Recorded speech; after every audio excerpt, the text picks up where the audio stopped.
नमस्कार, न्यूज 24 पर आप देख रहे हैं सबसे बड़ा सवाल। आपके साथ मैं हूं अखिलेश आनंद। बिहार में करारी शिकस्त के बाद बीजेपी पर विरोधी तो हमलावर हैं ही, पार्टी के अंदर से भी बगावत के सुर अब बढ़ते जा रहे हैं।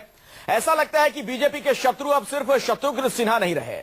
आरके सिंह और हुकुमदेव नारायण यादव के बाद बीजेपी के बेगूसराय से सांसद भोला सिंह ने तो पार्टी अध्यक्ष अमित शाह से लेकर प्रधानमंत्री नरेंद्र मोदी तक को कटघरे में खड़ा कर दिया है। भोला सिंह ने कहा कि पीएम ने मर्यादा का ख्याल नहीं रखा और बिहार में लालू यादव के समान नजर आने लगे।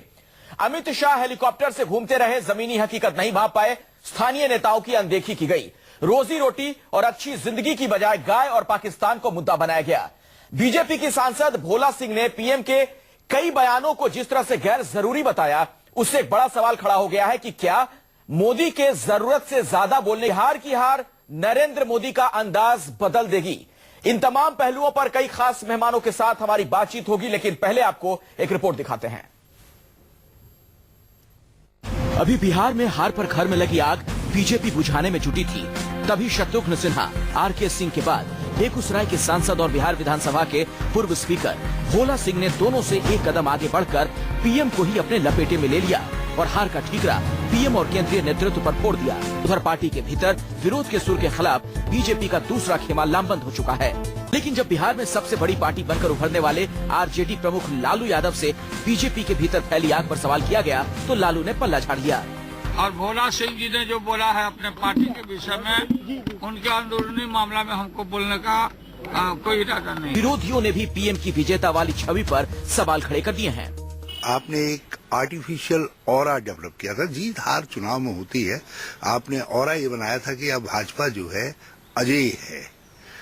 सत्यता यह है कि उसी घमंड में आप बहुत सारे ऐसे काम कर रहे हैं जिस तरीके की कल्पना किसी सत्ता पक्ष से नहीं की जाती है। जी हां, सवाल तो कई हैं। चर्चा की अब शुरुआत करते हैं और सबसे पहले अपने मेहमानों से मैं आपका परिचय करवा दूं। मेरे साथ डॉक्टर संबित पात्रा, भारतीय जनता पार्टी के राष्ट्रीय प्रवक्ता, जुड़ चुके हैं। शकील अहमद साहब हैं, कांग्रेस के वरिष्ठ नेता प्रवक्ता। अली अनवर, जेडीयू के वरिष्ठ नेता, हमारे साथ जुड़ेंगे। और निजेश अवस्थी साहब हैं, आरएसएस के जानकार, उनसे भी हमारी बातचीत होगी। और खुद भोला सिंह हमारे साथ मौजूद हैं, जो भारतीय जनता पार्टी के सांसद हैं बेगूसराय से, और जो इन दिनों बागी नजर आ रहे हैं जिस तरीके से उन्होंने बीजेपी के तमाम बड़े नेताओं पर निशाना साधा है। और पहला सवाल भोला सिंह जी आपसे ही है मेरा, क्या नरेंद्र मोदी के जरूरत से ज्यादा बोलने की वजह से बीजेपी हार गई बिहार में? जरा फिर से कहिए। मेरा सवाल आपसे यह है भोला जी कि क्या प्रधानमंत्री मोदी के ज्यादा बोलने की वजह से बीजेपी वहां हार गई? न, बीजेपी के हार के कई कारण हैं। कोई एक शैली, कोई एक भाषा मात्र कारण नहीं बन सकती। थोड़ा उससे दुखती रग जरूर है, पर वह कारण बनकर उपस्थित हो ऐसा नहीं कहा जा सकता। आपने कहा कि प्रधानमंत्री ने मर्यादा का ख्याल नहीं रखा, वो लालू यादव के समान नजर आने लगे बिहार में। हाँ, मेरा कहना यह जरूर है, प्रधानमंत्री राष्ट्रीय छवि, प्रधानमंत्री भारत की सांस्कृतिक राजनीतिक आत्मा है, अंतर्राष्ट्रीय स्तर पर भारत का आईना है। प्रधानमंत्री अपने दल के नेता भी और वो देश के प्रधानमंत्री भी।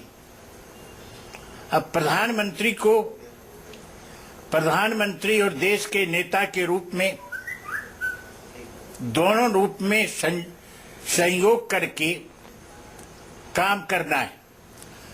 और प्रधानमंत्री को इसका ध्यान रखना होगा कि कहीं वो पार्टी के नेता के रूप में इतना नहीं दिखाई पड़े कि उसके प्रधानमंत्री की छवि धूमिल हो जाए जी, और एक राष्ट्रीय क्षति हो और भारत को नुकसान हो जाए। ये प्रधानमंत्री को हमेशा ध्यान में रखना होगा। इस चुनाव में प्रधानमंत्री अपनी पार्टी के नेता के रूप में उपस्थित हुए और पार्टी का नेता भाजपा जैसी सांस्कृतिक संगठन का, भाजपा जैसी राजनीति उसकी मंजिल नहीं है, संस्कृति उपधारणा उसकी मंजिल है, राजनीति उसकी प्रतिबद्धता मात्र नहीं है जी। वो राजनीति को एक सांस्कृतिक उत्थान के लिए और जनता के कल्याण के लिए एकमात्र माध्यम मानती है, इसलिए भाजपा का प्रधानमंत्री सर्वोच्च है और उसकी राजनीतिक छवि एक लीडर के रूप में ऐसी होनी चाहिए जो प्रधानमंत्री की छवि को बल प्रदान करे और उस पार्टी को नेतृत्व प्रदान करे। मैं जवाब लेता हूं संबित पात्रा जी से। भारतीय जनता पार्टी के राष्ट्रीय प्रवक्ता हमारे साथ मौजूद हैं। संबित पात्रा जी, ये बातें कोई विरोधी पार्टी के नेता नहीं कह रहे हैं जो आप सुन रहे हैं। भोला सिंह आप ही के पार्टी के सांसद हैं, चुने हुए प्रतिनिधि हैं, वयोवृद्ध नेता हैं, वो ये बातें कह रहे हैं। तो क्या प्रधानमंत्री ने वाकई मर्यादा का ख्याल वहां पर नहीं रखा और एक तरीके से लालू यादव के समान ही नजर आने लगे? जनता के सामने यह चुनना था कि किस लालू यादव को चुने, बीजेपी वाले को या आरजेडी वाले को? देखिए अखिलेश जी, जब हार होती है ना तो शांति से, मैं हमेशा कहता हूं उस समय ऋषि वेश धारण करना चाहिए। उस समय कभी भी उत्तेजना में और किसी प्रकार का ऐसा बयान नहीं देना चाहिए और कुछ भी ऐसा नहीं बोलना चाहिए जिससे खुद हम अपनी छवि को धूमिल करें। बहुत शांति से, इसलिए मैं आपके इस डिबेट में ऋषि वेश धारण करके सब कुछ सुन लूंगा, बहुत कुछ बोलने की आवश्यकता नहीं होनी चाहिए। लेकिन भोला सिंह जी तो परशुराम बने हुए हैं, उनको आप कुछ तो कहेंगे संबित पात्रा जी? कोई नहीं, मैंने कहा ना ऋषि वेश। और जब ऋषि का वेश धारण करें तो सब कुछ सुनने की क्षमता और उसे पचाने की क्षमता होनी चाहिए। और ये भारतीय जनता पार्टी कोई छोटी पार्टी थोड़ी है, ये एक मातृशक्ति है। ये इतने लाखों करोड़ों लोगों का जमावड़ा है, इतने वर्षों से ये संगठन चल रहा है। आज देश में एकमात्र कैडर बेस्ड पार्टी है, जनता की पार्टी है। हाँ। ये हजारों पत्थर लेकिन यही बात तो नहीं कह रहे हैं भोला सिंह, तब्दील करने की पात्रा जी, लेकिन यही बात तो भोला सिंह जी नहीं कह रहे हैं। वो कह रहे हैं कि दरअसल अमित शाह जो आप सेना की बात कह रहे हैं उसके सेनापति हैं, हेलीकॉप्टर से तो घूमते रहे लेकिन जमीन पर सेना ही गायब थी, ये भी कह रहे हैं भोला सिंह। देखिए मैं भोला सिंह जी को भी नमस्ते करूंगा। भोला सिंह जी अनेकों पार्टियों से, left party, Congress, RJD, Janata Dal, सबसे होते हुए हमारे पार्टी में आए हैं, मैं उनका नमस्कार करूंगा। हेलीकॉप्टर में उड़ रहे थे सेनापति, ऐसा उन्होंने कहा। देखिए भोला सिंह जी भी मानेंगे। देखिए संबित पात्रा जी, कई बार आप चुटीले अंदाज में बड़ी बात कह जाते हैं, इसका मतलब जरा समझाइए। जब आप ये कह रहे हैं कि कई पार्टियों से होते हुए बीजेपी में आए हैं, कम्युनिस्ट पार्टी में भी रहे या बीजेपी में है, क्यों कहना चाह रहे हैं आप ये? नहीं, ऐसा कुछ नहीं। मैं तो विकिपीडिया को छोटा करके बता रहा था हिंदी में, बस वही है। मगर मैं ये कह रहा था, जब भोला सिंह जी कहते हैं कि हेलीकॉप्टर में सेनापति उड़ते हैं, तो मैं इतना कहना चाहूंगा, वो 2014 के चुनाव में जो विचार हमारे गगन में उड़ा, उसी विचार के कारण न जाने कितने लोग सांसद बने। ठीक है, मैं उसका जवाब लेता हूं। अगर वो विचार हवा में नहीं होती, वो विचार धरती पर नहीं उतरती, तो बहुत लोग सांसद नहीं बनते। इसलिए उस विचार को प्रणाम करना आना चाहिए, छोटे हो या बड़े हो। शकील जी, मैं आपके पास आऊंगा सर, लेकिन मैं एक सवाल और भोला सिंह जी से जरा पूछना चाहता हूं, चूंकि संबित पात्रा जी ने हल्के फुल्के अंदाज में लेकिन एक गंभीर बात कह दी है। भोला सिंह जी, कहीं ऐसा तो नहीं, चूंकि आप तमाम पार्टियों में रह चुके हैं और दो राजनीति के दो धुरी में रह चुके हैं, एक तरफ वामपंथी पार्टी में भी रहे, दूसरी तरफ जो धुर दक्षिणपंथी पार्टी है बीजेपी, उसमें अब है, इसलिए आपकी गंभीरता से आपकी बातों को पार्टी के अंदर नहीं लिया जा रहा है? पार्टी हर किसी की बात को गंभीरता से नहीं लेती है, यही उसका अहंकार है। पार्टी को, पार्टी के नेतृत्व को विनम्रता का प्रतीक होना चाहिए। मैं 20 वर्षों से मैं भाजपा में उपाध्यक्ष रहा हूं विधानसभा का, मैं भाजपा का मंत्री रहा हूं विधानसभा में 20 वर्षों से है। और अगर मैं ऐसा ही था तो भाजपा का उपाध्यक्ष विधानसभा में कैसे हुआ, मंत्री कैसे हुआ, लोकसभा में जब कोई चुनाव लड़ने के लिए नवादा में सूरजभान से तैयार नहीं था, यही गिरिराज सिंह, यही सीपी ठाकुर, तो पार्टी ने मुझे वहां भेजा और मैं वहां चुनाव में उसे पराजित किया। उस समय मैं कम्युनिस्ट नहीं था, उस समय मैं भाजपा था। और आज अगर मैं आपके छेद को, आपकी कमियों को जो हमारी पार्टी की है, अगर मैं उसको बता रहा हूं तो आप कह रहे हैं कि इनकी बातों को गंभीरता से नहीं लिया जा सकता। मैं जानता हूं कि इनकी बातों को आप गंभीरता से लेते हैं और उसी गंभीरता का ये परिणाम है कि आपकी ये दुर्दशा हो रही है। शकील अहमद जी, क्या बीजेपी के अंदर ये स्थिति बन गई? हालांकि आपके पार्टी का ये मसला नहीं है, लेकिन मैं आपसे इसलिए सवाल पूछ रहा हूं चूंकि आप राजनीति को बहुत करीब से समझते हैं, खासतौर पर बिहार की राजनीति को। क्या वहां पर इस तरह के हालात थे कि बीजेपी के जो नेता, स्थानीय नेता थे, उन्हीं की बातों को भी गंभीरता से नहीं लिया गया और भोला सिंह जैसे जो नेता थे उनको दरकिनार कर दिया गया और ये एक बड़ी वजह बनी बीजेपी की हार की?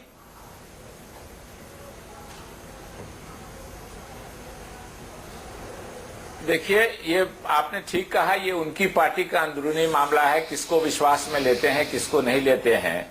लेकिन हम लोग भी बिहार में गए थे। मैं 14 दिन तो मैं अपने जिले में था, 4 दिन मैंने हेलीकॉप्टर से कैंपेन किया, पटना में भी रहा और भी जगहों पे गया। पटना में एयरपोर्ट पर जहां आप बैगेज क्लेम के लिए बेल्ट होता है, उसी के बगल में नरेंद्र मोदी जी और अमित शाह जी की एक बड़ी सी तस्वीर लगी थी और पूरे बिहार में बिहार के नेताओं की तस्वीर अगर लोकल किसी कैंडिडेट ने लगा दिया हो तो मैं नहीं कह सकता, लेकिन भाजपा की तरफ से जो प्रचार हो रहा था वो 2 ही चेहरों पर हो रहा था। 1 नंबर नरेंद्र मोदी जी और 2 नंबर अमित शाह जी की तस्वीर थी वहां और किसी की नहीं थी। ये बात हो सकता है इसके वजह से स्थानीय नेताओं को नाराजगी हुई हो, ये बात, लेकिन ये उनकी पार्टी का अंदरूनी मामला है, इसमें हमको कुछ नहीं कहना है। लेकिन इस बात से मैं भोला बाबू के सहमत हूं और मैं आज ही नहीं, भोला बाबू ने अपनी बात आज कही है। मैं जिस दिन से डिबेट हो रहा है इस मामले पर, मैं उसी दिन से कह रहा हूं कि प्रधानमंत्री ने जिस भाषा का इस्तेमाल किया बिहार में, एक प्रधानमंत्री का ये काम के एक वर्ग को दूसरे वर्ग के खिलाफ उस्काए, उसको लड़ाने के 2 वर्गों की कोशिश करे अपने भाषणों से कि इसका आरक्षण काट के उस धर्म के लोगों को दिया जा रहा था। ये भाषण, ये भाषा प्रधानमंत्री के पद को अमर्यादित करती है। भोला बाबू का मामला राष्ट्रीय भाजपा का अंदरूनी मामला है, मैं उसमें कोई टीका टिप्पणी नहीं करना चाहता हूं। लेकिन ये बात है कि प्रधानमंत्री की भाषा। चलिए शकील जी, आप एक मंजे हुए राजनेता हैं, बहुत कुछ ना कहते हुए भी बहुत कुछ आप कह गए हैं, नाना करते भी बहुत सारी बातें आपने कह दी। अवनीश जी इस पे कुछ टिप्पणी करना चाहते हैं? मैं सिर्फ एक बात कह रहा हूं कि हार पर विश्लेषण पार्टी के भीतर भी और सार्वजनिक रूप से भी कई बार होता है, वो एक अलग बात है। लेकिन शकील जी, आपसे एक बात पूछना चाहता हूं कि सलमान खुर्शीद ने लोकसभा चुनावों के समय में धर्म के आधार पर आरक्षण की कोई बात की थी क्या? शायद मेरी जानकारी या स्मृति खराब हो, क्या सलमान खुर्शीद ने?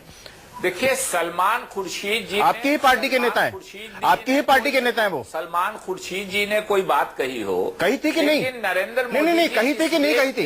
नहीं, आप एक बात बताइए, ये आप एक बात, मैं सिर्फ आप कही हो या नहीं कही, आप ये बताइए कही थी कि नहीं? आप एक बात बताइए, आप सिर्फ में वो इलाका आप जो अल्पसंख्यक का उस आप हाँ या ना में जवाब दीजिए ना, आप हाँ या ना में जवाब दीजिए। प्रधानमंत्री ये आप हाँ या ना में जवाब। सलमान खुर्शीद भी मंत्री थे, दलितों का, सलमान खुर्शीद ने सलमान खुर्शीद भी संविधान की शपथ लेकर के उस समय मंत्री थे, लालू यादव विदेश मंत्री थे, कुमार जी दे रहे थे, उसी संविधान की शपथ खा करके सलमान खुर्शीद भी मंत्री बने हुए थे। जब उन्होंने शकील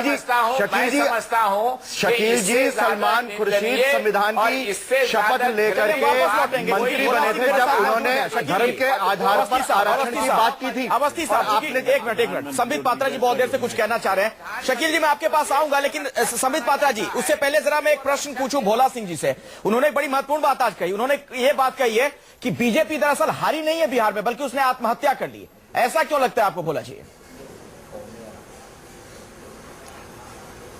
मैं ऐसा इसलिए कह रहा हूं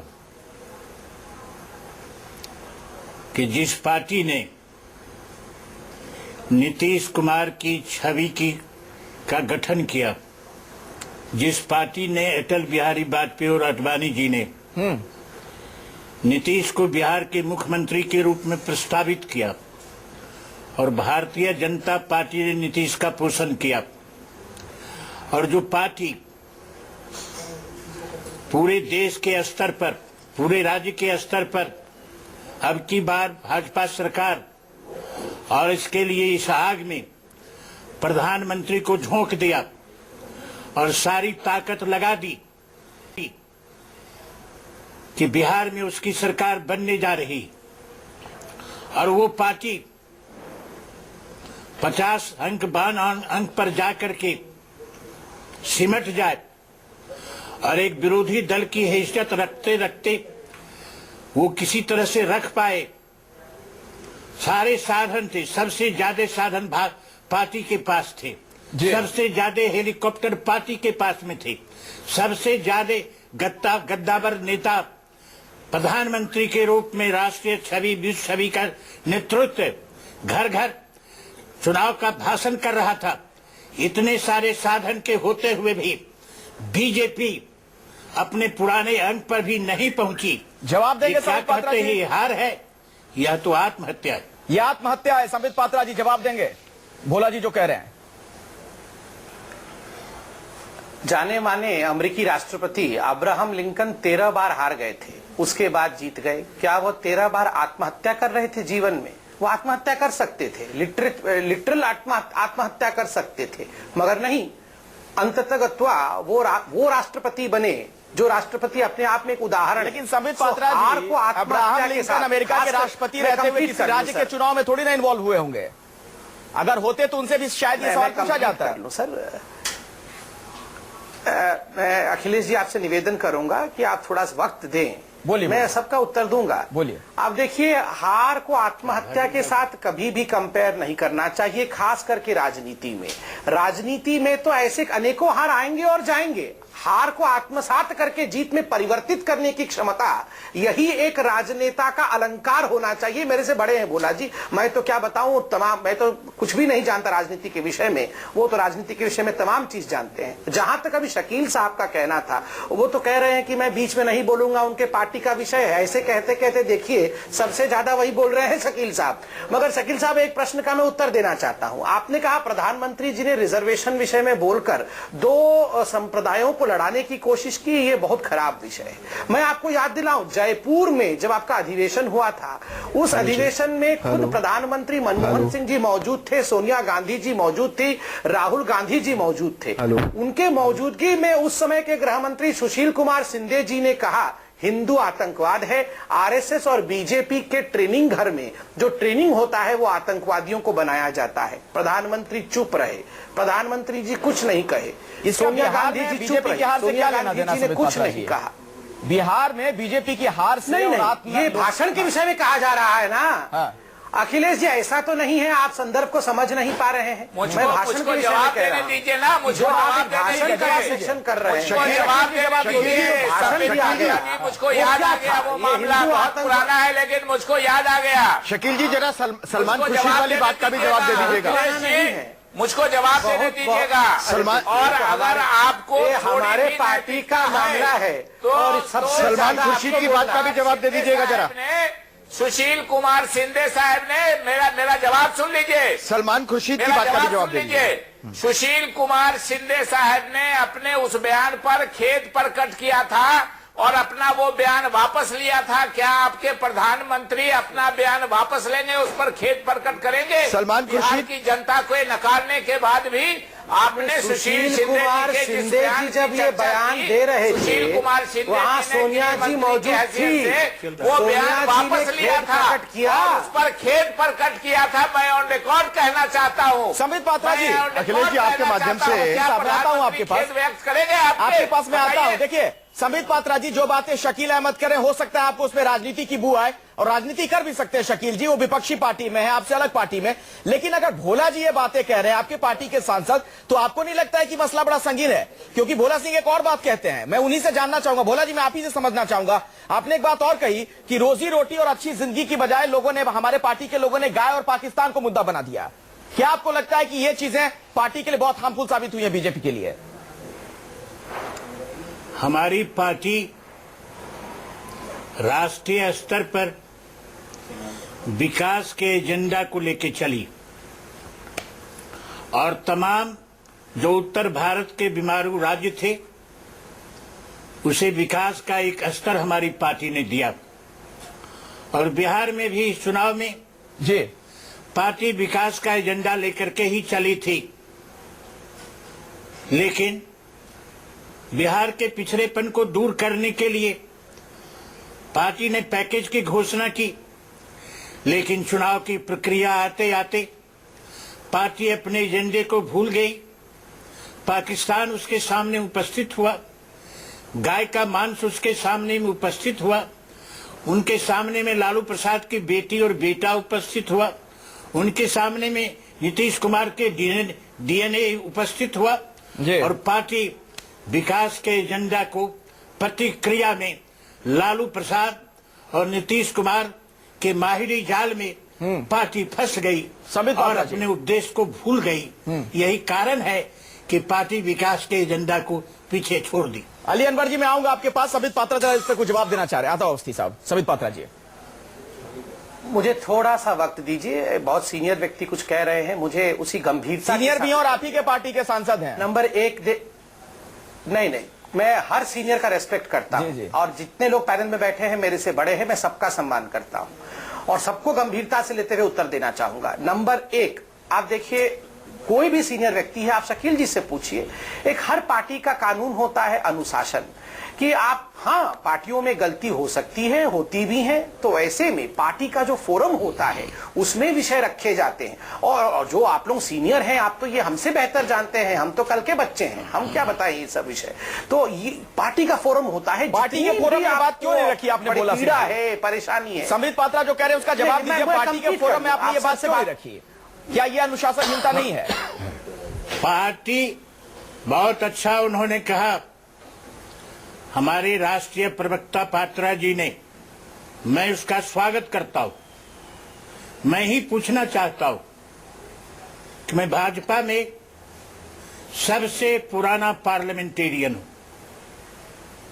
मैं 3 बार मिनिस्टर रह चुका हूं, बिहार का गृह मंत्री रहा हूं, शिक्षा मंत्री रहा हूं, भाजपा का नगर विकास मंत्री रहा हूं, डिप्टी स्पीकर रहा हूं और 10 बार एस्टीमेट कमेटी और पब्लिक अकाउंट्स कमेटी का चेयरमैन रहा हूं। जी। 18 वर्षों तक हमने विधानसभा चलाई है। हाँ, मैं पूछना चाहता हूं कि हमारे जैसे लोग आज भी सुशील मोदी और मंगल पांडे या जो विधानसभा के विपक्षी दल के नेता हैं नंद किशोर यादव, जी, मैं समान स्तर पर उनसे बात नहीं कर सकता हूं। चलिए। जब मैं उनसे बात करता हूं तो कहते हैं पीए से बात कर लीजिए। जी, जब देखिए मैं उनसे संबित बात पात्रा जी, करता इस हूं, दर्द को समझने तो की कहा कोशिश कि आप- कीजिए। तो मैं अगर ये भोला जानना सिंह ये चाहता बातें हूं। कह रहे हैं तो हमें एक ब्रेक के लिए रुकना पड़ेगा, मजबूरी है संबित पात्रा जी। भोला सिंह जी, मैं आपके पास भी आऊंगा, लेकिन भोला जी आपसे भी ये सवाल होगा कि आप बता रहे हैं खुद कि आप एक बड़े कद्दावर नेता हैं, लोग भी जानते हैं आपके जैसे कद्दावर नेता के रहते बेगूसराय में 7 की 7 सीटें बीजेपी क्यों हार गई? सवाल ये भी खड़ा होगा। और अली अनवर जी, माफी चाहूंगा, मैं आपके पास नहीं आ पाया, चूंकि आप लोग की आवाज अभी भोला सिंह खुद बने हुए हैं, इसीलिए मैंने उनसे ज्यादा सवाल पूछ लिए। ब्रेक।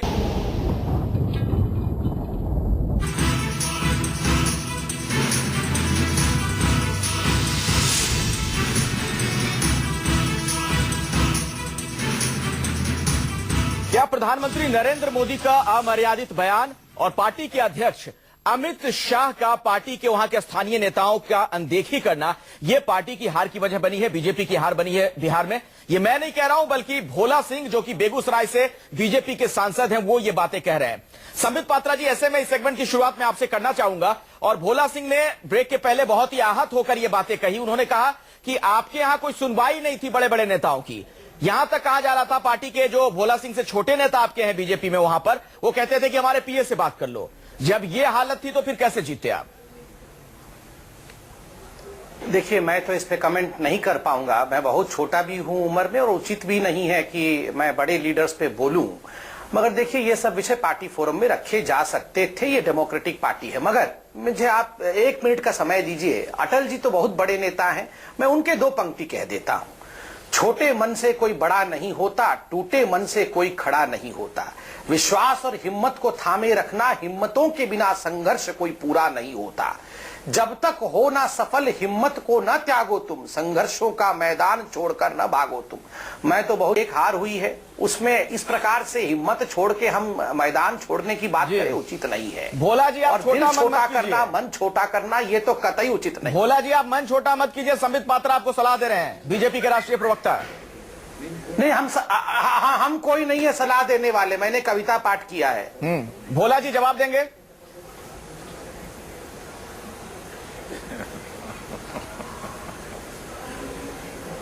भोला जी, क्या मेरी आवाज आप तक आ रही है?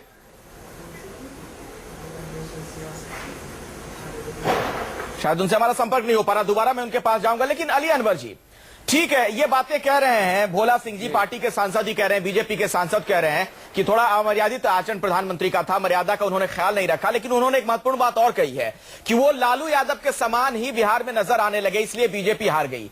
मतलब लालू यादव पर भी वो निशाना तो साध ही रहे हैं। लालू यादव के समान नजर आने का क्या मतलब है? आपकी सहयोगी पार्टी के नेता हैं।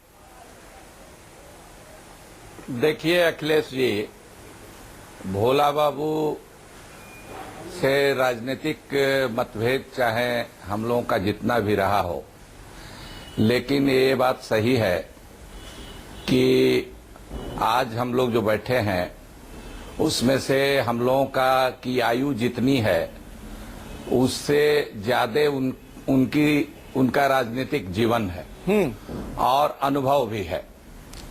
अब हमारे मित्र डॉक्टर संबित पात्रा साहब ऋषि वेश धारण करके भी वो गरल पी नहीं रहे हैं, गरल उगल रहे हैं। अपनी ही पार्टी के इतने वरिष्ठ नेता को कविता बोल रहा है जो 20 साल से 20 साल से उनकी पार्टी में है, उन्होंने शुरुआत ही उनको दल बदलू बता करके की कि कई पार्टियों से वामपंथी कांग्रेस होते हुए हम लोगों के यहाँ पहुंचे। जी, शायद संपर्क टूट गया। अनवर जी, अवस्थी साहब बहुत डिप्टी स्पीकर बनाया। जी जी जी, हाँ, स्पीकर बनाया। हाँ। इतने 2 बार एमपी बनाया और मोदी जी के लहर पर सवार होकर के नहीं, वो उससे पहले नवादा से एमपी हो चुके थे। तो ये देखिए, इसी तरह से ये लोग सबके साथ व्यवहार करते हैं।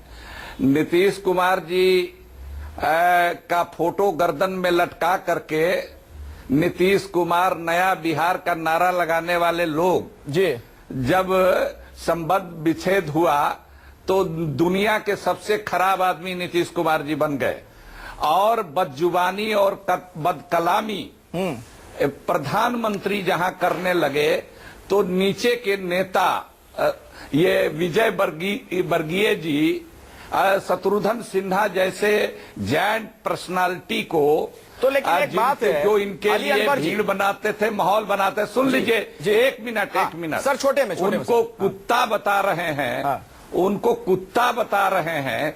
तो बीजेपी की जो नई पीढ़ी आई है, अरे भाई कविता क्यों सुना रहे हैं वाजपेयी जी का? अरे उनका आचरण कीजिए। क्या अटल बिहारी वाजपेयी जी जो आज मोदी जी जिस तरह की भाषा बोलते हैं उसी तरह की भाषा अगर अभी जिंदा है अटल बिहारी वाजपेयी जी, शकील जी, कविता से नहीं होगा, शकील जी, उनके आचरण को उतारिए अपनी जिंदगी में। शकील जी, मैं जरा एक और सवाल भोला सिंह जी से लेना चाह रहा हूं, फिर मैं उसके पास आऊंगा क्योंकि भोला सिंह जी से हमारा संपर्क टूट गया था। भोला जी, जो कहना है संबित पात्रा का, वो आपको एक कविता भी सुना रहे थे अटल बिहारी वाजपेयी जी की। उन्होंने कहा कि छोटे मन से काम नहीं होता है। वाजपेयी जी की जो एक बहुत ही मशहूर कविता है उन्होंने सुनाई है। क्या आप लोग छोटे मन से वहां काम कर रहे थे? छोटा मन है आपका? पात्रा जी ने अटल जी की कविता को बहस के सिलसिले में उठाया है। मैं भी अटल जी की ही कविता को उनके सामने रखता हूं। अटल जी ने अपनी कविता में कहा है कि झरे सब पीले पात्र, पत्थर पर उगाया नव अंकुर, मैं हर सुबह अरुणिमा की लाली की देख रेख पाता हूँ, मैं गीत नया गाता हूँ। नए गाता। ये अटल जी की कविता मैं भी उनको सुना रहा हूँ।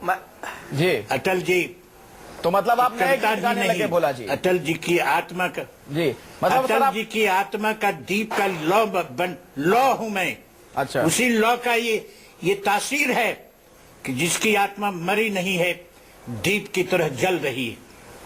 इसलिए अटल जी भी मेरे आदर्श हैं, आचरण के आदर्श हैं जी। मैं उनकी कविता को लेकर के नहीं चलता हूँ, मैं उनकी कविता के आदर्श और उसके आचरण को लेकर चलता हूँ। सिर्फ कविता से काम नहीं चलेगा, उसके आदर्शों को अपनाइए। और वो कह रहे हैं भोला सिंह जी कि वो नए गीत गा रहे हैं। दिक्कत क्या है आपको? गाने दीजिए उन्हें नए गीत। देखिए, आज बड़ा अच्छा लग रहा है कि देखिए उत्तर भी कितने शालीन तरीके से और कविताओं के माध्यम से दिया जा रहा है। ऐसा बहुत कम डिबेट्स में होता है। बहुत बड़े नेता हैं, उन्होंने उत्तर कविता के माध्यम से दिया। मैं एक और वाजपेयी जी की कविता के माध्यम से उत्तर दूंगा। सुनाइए। हम पड़ाव को समझे मंजिल, लक्ष्य हुआ आंखों से ओझल, वर्तमान के मोह जाल में आने वाला कल न भुलाएं, आओ फिर से दिया जलाएं। आहुति बाकी यज्ञ अधूरा, अभी डेवलपमेंट का काम बाकी है, चल रहा है जोरों शोरों से। आहुति बाकी यज्ञ अधूरा, अपनों के विघ्नों ने घेरा, अंतिम जय का वज्र बनाने नौ दधीच हड्डियां गलाएं, आओ फिर से दिया जलाएं।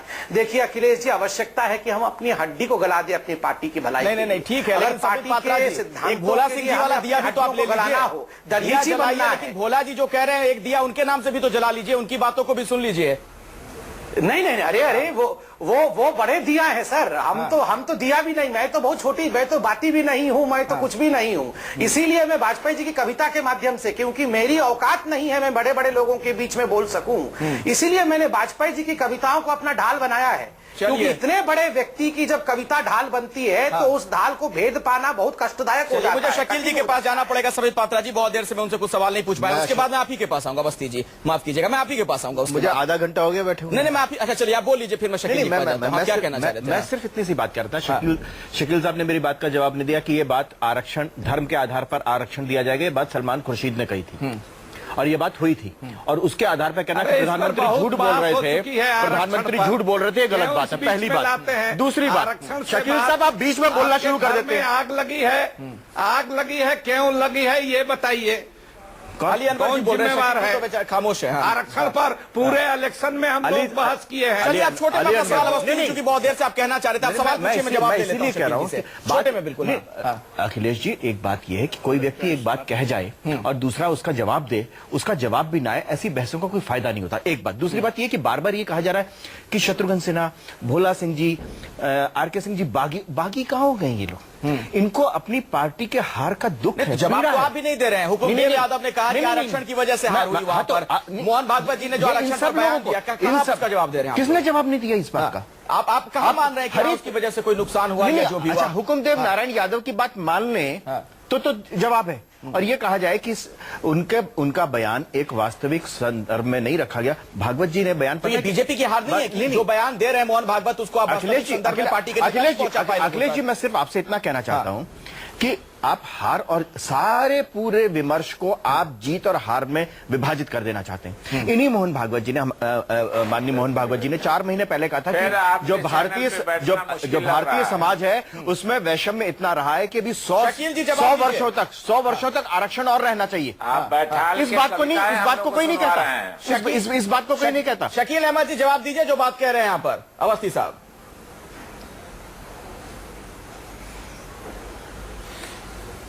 देखिए, जो आरएसएस के प्रवक्ता हैं वो ठीक से बेचारे डिफेंड नहीं कर पा रहे हैं। मोहन भागवत जी ने ऑफ द कफ रिमार्क्स नहीं पास किया था अपना। नहीं, आप इस तरीके का बयान नहीं डिफेंड नहीं कर पा रहे। मैं डिफेंड करने के लिए नहीं केतकर हैं, उनसे भी मेरी बात हुई है। शकील साहब, अंबेडकर साहब ने कहा था कि संघ की शाखाओं में जाति और वर्ण दिखाई नहीं देता। आप तथ्यों ज्यादा ऊंची आवाज है मेरी, मैं बोलने लगूंगा तो आप नहीं भी बोल। नहीं, मैं आपके सामने हाथ जोड़ता हूँ। मेरी बात सुनने दीजिए ना। नहीं, हाँ, आप क्यों परेशान हो गए? उनको बोलने आपका शकील जी को सुन लीजिए, उनको। सलमान खुर्शीद का भी जवाब दीजिए आप।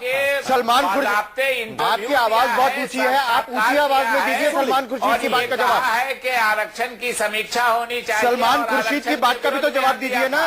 ये बात सारे लोग जानते हैं कि उन्होंने सलमान खुर्शीद के खिलाफ बयान दिया है। सलमान खुर्शीद एक संस्था है। आपके केंद्रीय मंत्री सलमान खुर्शीद ने अभी तक आपने जवाब नहीं दिया। आप गोलवाल आपने जवाब नहीं दिया। आप सारवारकर सलमान खुर्शीद आपके केंद्रीय मंत्री थे, आपने उनकी बात का जवाब नहीं दिया। जो लोग हैं अभी तक जवाब नहीं दिया आपने। पूरी बहस में आप उस प्रश्न को कैसे, और आपको आपकी आवाज कितनी मर्जी ऊंची हो जाए, लेकिन आपने बात का जवाब नहीं दिया। शकील साहब, गिरा दी थी अरे एक बार प्रताप सिंह जी की वही अब आपका वक्त नहीं है शकील अवस्थी साहब, मैं माफी चाहूंगा, वक्त नहीं है, जिन्होंने राजीव गांधी पर नहीं है, अवस्थी साहब, माफी चाहूंगा। समय नहीं है। बहुत बहुत शुक्रिया आप तमाम मेहमानों का इस चर्चा में शिरकत करने के लिए, बहुत बहुत धन्यवाद अवस्थी जी। सर वक्त नहीं है, लेकिन सवाल यही है, बड़ा सवाल यही है कि क्या बीजेपी अपने अंदर से जो आवाज आ रही है, पार्टी के अंदर से आवाज आ रही है, उसको सुनेगी? क्या वाकई बीजेपी अभी भी पार्टी विद द डिफरेंस वाली पार्टी है और अलग चाल चरित्र और चेहरे की जो बात कही जाती है आने वाले दिनों में भी हम देखेंगे।